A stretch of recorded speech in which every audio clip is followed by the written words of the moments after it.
Lake Development Authority. Vision. Our vision is to achieve a harmonic balance of ecological integrity, economic vitality, and social well-being in the Laguna Lake region, therefore inspiring and benefiting the nation and the world. Mission. Laguna Lake Development Authority LLDA is committed to promoting sustainable development and environmental management in the Laguna Lake area. Our aim is to protect, conserve, and manage the lake resource in order to ensure the health of communities, biodiversity, and future generation. We devote to supporting responsible governance for the Laguna Lake region. Objective. The objective of Laguna Lake Development Authority is to ensure the Lagunes to achieve a clean environment within the Laguna Lake premises, to keep the lake possible to transportation and livable to all marine animals. Their main goal is to lead an example for the public to follow and make sure that it is observed. Make a sustainable development with enough provision for the development management and preserve the ecological system and prevent any damage due to disturbance, the deterioration. Typically include 1. Integrated water resource management. LLDA is tasked with the integrated management of the water resources in the Laguna de Bay region. This involves regulating water usage, monitoring water quality. Sabi dun is pinagsanib na pamamahala ng yamang tubig nang may tungkulin sa pinagsamang pamamahala ng mga yamang tubig sa rehiyon ng Laguna de Bay. Kabilang dito ang pag-aayos ng paggamit ng tubig, pagsubaybay sa kalidad ng tubig at pagpapatupad ng mga hakbang upang maiwasan ang polusyon. 2 is environmental protection. The agency is responsible for environmental conservation and protection within the Laguna Lake Basin. This includes the preservation of biodiversity, wetlands, and other ecosystems. Sabi dun is ang ahensya ay may pananagutan para sa pangangalaga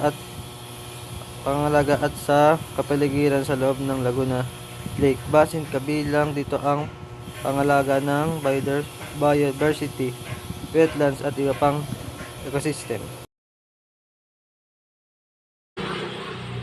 Sabi dito, nakikibahagi sa pagpaplano ng paggamit ng lupa upang matiyak ang napapanatiling pag-unlad sa paligid ng lugar ng Laguna de Bay. Kabilang dito ang mga regulasyon at talintunin sa pag-zoning upang pamahalaan at urbanisasyon, mga aktibidad na pang-industriya at agrikultura sa paraang nagpapaliit sa epekto sa kapaligiran. Flood control. Given the geographical features of the Laguna de Bay region, flood controls is a crucial function. LLDA works on projects and initiatives and mitigate the impact of floods, safeguarding communities and infrastructure. Water quality management. LLDA is involved in monitoring and managing water quality in the lake and its tributaries. This includes efforts to control pollution and ensure the availability of clean water for various purposes. Community development. The LLDA promotes sustainable livelihood and community development in the Laguna Lake area. This involves supporting projects that enhance the well-being of local population while aligning with environment sustainability goals. Coordination with stakeholders. The agency collaborates with various stakeholders including local government units, private industries, non-government organizations, and communities This collaboration is crucial for the success of environmental initiatives and development projects.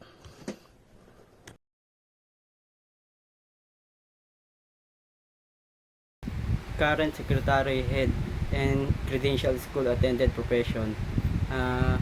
Department of Environment and Natural Resources Secretary Maria Antonia Tony Yulo Loizaga. Maria Antonia Tony Yulo Loizaga. Maria is a Filipino government official who served as Secretary of Department of Environment and Natural Resources.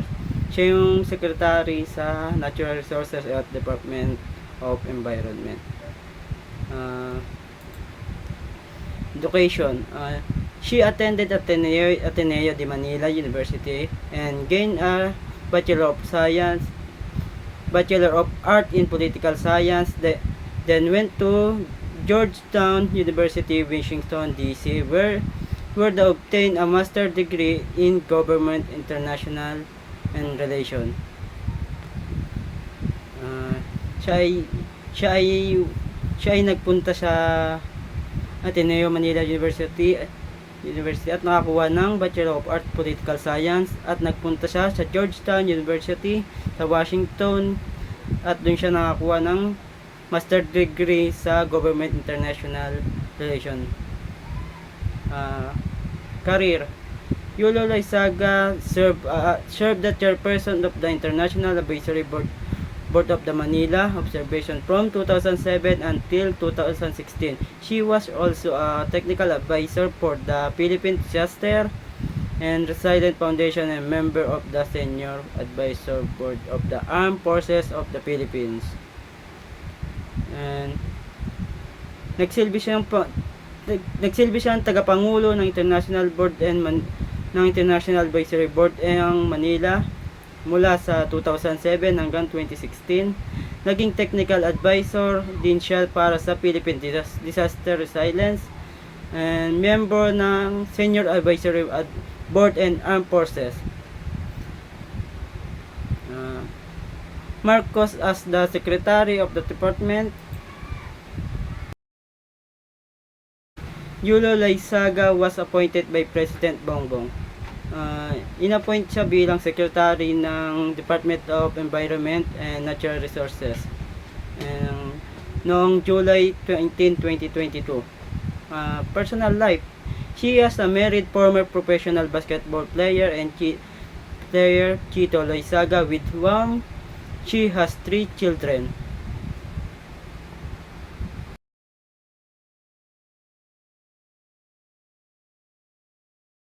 Maria Antonia Tony Yulo Loizaga, A Life of Environmental Stewardship. Greetings. She, Maria Antonia Tony Yulo Loizaga, a developed public servant honored to serve as the Secretary of Department of Environment and Natural Resources, DNR, born and raised in the Philippines. My journey has been shaped by passion for environmental conservation and sustainable development.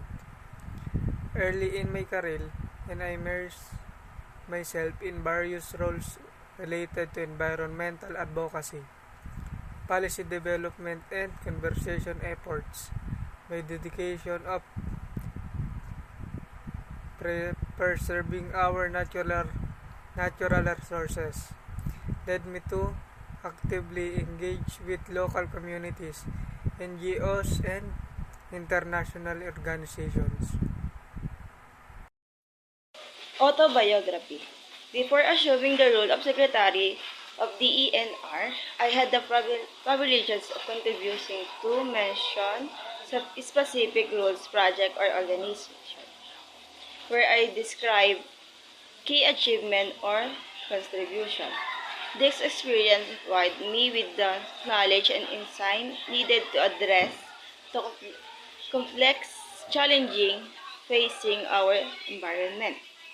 As a Secretary of the ENR, I am committed to fostering collaboration, implementing innovative solution and ensuring the sustainable management of our nation.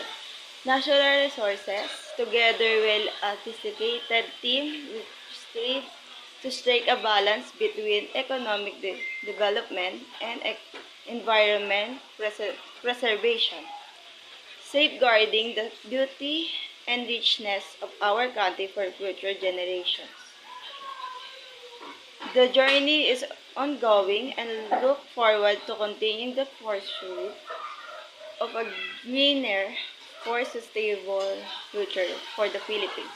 Sincerely, Maria Antonia Tony Yulo Lusaga. Okay. Present activities. Number 1, BOI, Green Lane Processing Ascens Solar Projects by MB Business. Dineclare to noong September 14, 2023 at 12:20 p.m.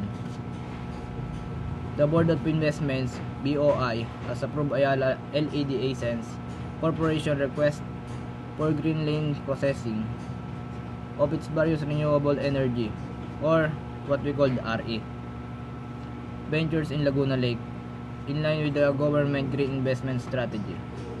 Especially, the BOI approved Ascens subsidiaries Solar Ace 4, AC Laguna, AC Subic, Giga Wind 1, and InGrid Floating Solar Power Plant for green lane processing. Having green lane status speeds up the insurance of permits and licenses, as well as resolving problem with critical investments. The government, the BOI especially, has a mission to accelerate the growth of eco-friendly investments in the country, and the green lane processing will help. Ito. Based na research ko, ito yung kinalabasan, yung kasagutan nila. How we help businesses. Our purpose is to help business transition from fossils fuels to renewable energy. This is a long-term enterprises, which is why we are partnering with businesses who ideals prioritize the greater good of planet, people, and sustainable future. Kumbaga, yung Laguna Lake, siya yung pinagkukunan natin ng source of energy, like electricity, di ba? Tapos yung mga fossil fuels, siya yung ginagawang renewable energy. Kumbaga, ginagawa siyang fuels like mga gasolina or mga langis.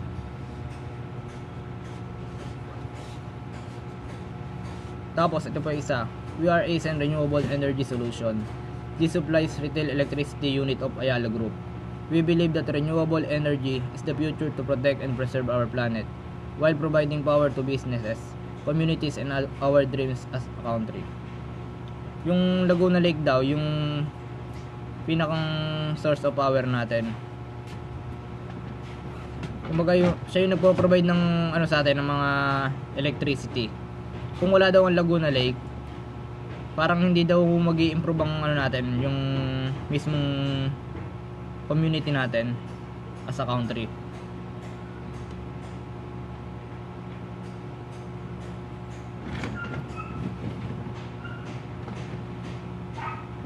Present activities number 2. DPWH conducts activity review of Laguna Lakeshore Road Network Project at kick-off meeting. Ito yung ginawa nung Wednesday, March 2, 2022.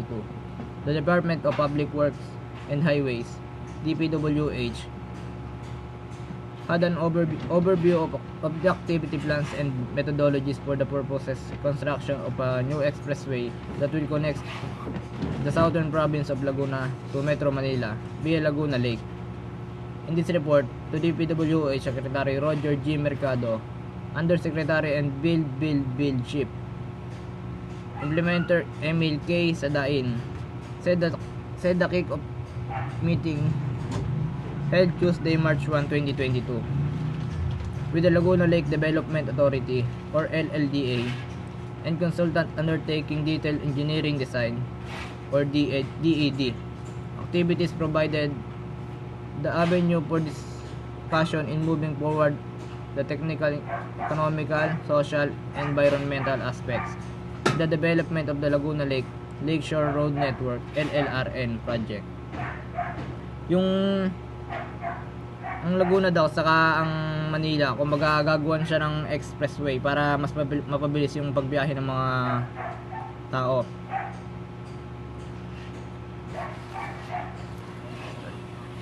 Wala akong masyadong alam sa expressway, pero base sa DPWH, had a review on the proposed expressway that will connect southern province of Laguna to Manila via Laguna Lake. They studied all a little of the design discussed of the technical and engineering prospect. Ayun lang. Recent activity number 3. Construction of new Maynila treatment plant in Muntinlupa in full swing, set to produce 150 MLD for the South. January 24, 2023. West Zone Consumer Manila Water Service. Aim to produce 50 million liters per day of additional water supply by December 2023 as an initial output of its treatment plant that is currently being constructed in Poblacion, Muntinlupa. Construction of the new Poblacion water treatment plant, which will be Maynila's third facility to tap Laguna Lake as an alternative raw water sources to the Agat Dam, is now 53% complete. Once fully operation by the first full of 2024, this facility will have the capacity to produce 150 MLD of potable water for the southern portion of Maynila Concession area, particularly Parañaque, Las Piñas, Muntinlupa, and Cavite. At present, Manila has 2 treatment plants in Patutan, Muntinlupa, that provide 300 MLD of water supply for around 1.7 million customers in the South. Our production of 300 MLD is attached to meet the current requirements of our customer in the South. Hence, whenever extreme condition necessitate reduced production, there is no extra supply, so some of our customer experience service disruption. The additional output that we will get from the Poblacion WTP will help to address that, said Manila's Chief Operating Officer Randolph T. Estalando. The provincial is a part of Manila 220 billion service enhancement program from 2023 to 2027 that is focuses on promoting enchanted water sustainability and climate resiliently.